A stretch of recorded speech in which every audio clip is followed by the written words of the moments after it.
రంగంలోకి దింపి ఆక్షన్ హాల్లోకి మార్కెట్ వచ్చి పార్టిసిపేట్ చేసి పోటీతనం పెంచేట్టుగా ప్రతి రైతుకు కనీసం యావరేజ్ ప్రైస్ అంటే హై లో రెండు కలిపితే యావరేజ్ ప్రైస్ కనీసం 280 రూపాయలన్న కనీసం రైతుకు వచ్చే విధంగా ప్రభుత్వం చర్యలు తీసుకోకపోతే మాత్రం ఖచ్చితంగా ఆందోళనలు ఇంకా ఉధృతం చేస్తాం।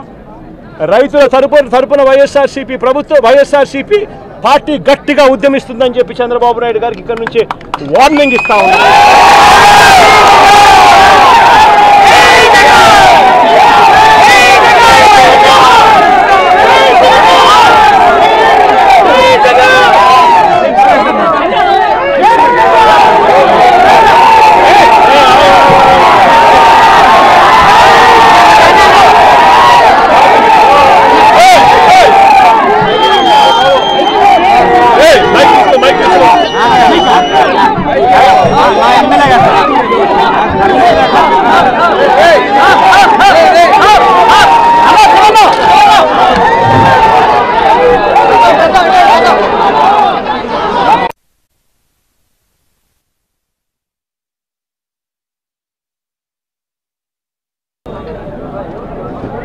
రైతన్న పెట్టుబడి సమయంలో రైతన్న గత ప్రభుత్వం అంటే గతంలో వైఎస్ఆర్సీపీ ప్రభుత్వ హయాంలో ఉండేది।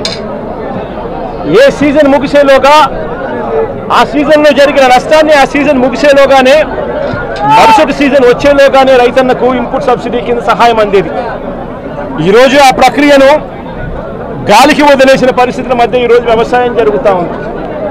వైఎస్ఆర్సీపీ ప్రభుత్వ హయాంలో అంటే మా ప్రభుత్వ హయాంలో రైతులకు పంట వేసిన తర్వాత ఆ పంట నష్టపోతుంది అన్న భయం లేకుండా రైతులకు ఉచితంగా పంటల బీమా చేసి ప్రతి ఎకరాను ఈ క్రాప్ చేసి ఆర్బీకేల ఆధ్వర్యంలో పారదర్శకంగా రైతులకు ఉచిత పంటల బీమా వైఎస్ఆర్సీపీ ప్రభుత్వం అమలు చేస్తే చంద్రబాబు నాయుడు గారి ప్రభుత్వం వచ్చిన తర్వాత ఆ ఉచిత పంటల బీమా ఎత్తివేసిన పరిస్థితుల్లో ఈరోజు రాష్ట్రంలో వ్యవసాయం కనిపిస్తూ ఉంది।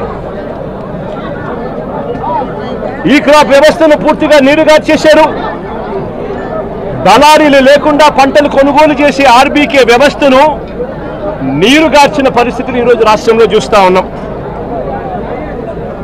ఎరువులు, విత్తనాలు, పురుగుల మందులు ఇవన్నీ కూడా నాణ్యతను పరిశీలించి నాణ్యతకు ప్రభుత్వమే గ్యారంటీ ఇస్తూ రాష్ట్రంలో ప్రతి రూరల్ కాన్స్టిట్యుయెన్సీలో 146 ల్యాబులు ఏర్పాటు చేసి కాన్స్టిట్యుయెన్సీకి ఒక ల్యాబ్ను ఏర్పాటు చేసి ఆ ల్యాబులన్నీ అందుబాటులో తీసుకొని వచ్చి విత్తనాలు కానీ ఎరువులు కానీ పురుగుల మందులు కానీ